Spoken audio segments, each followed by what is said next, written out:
Packaging আসলে একটা শিল্প, আপনাদেরকে দেখাই কমপ্লিটলি এটা মানে জাস্ট মনে হচ্ছে একটা শিট অফ পেপার, কিন্তু কি চমৎকারভাবে এটা বানানো। আপনাদেরকে যদি ধাপে ধাপে দেখাই, দেখবেন যে দুইটা পার্ট প্রথমে আমরা এটা নিয়ে এটা একটার সঙ্গে একটা এইভাবে অ্যাটাচ করে দিই, এবং এইটা পুরোটাই ডাই কাটিং করে বানানো।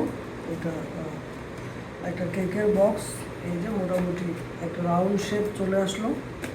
তারপরে এটা যে দুই পাশে দুটো পার্ট, এটা আমরা ফোল্ড করে দেবো।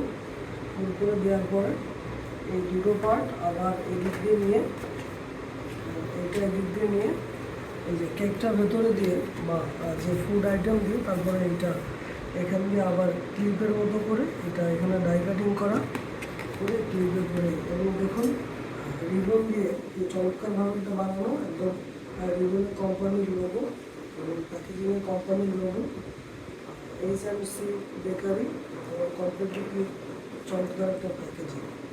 Thank you.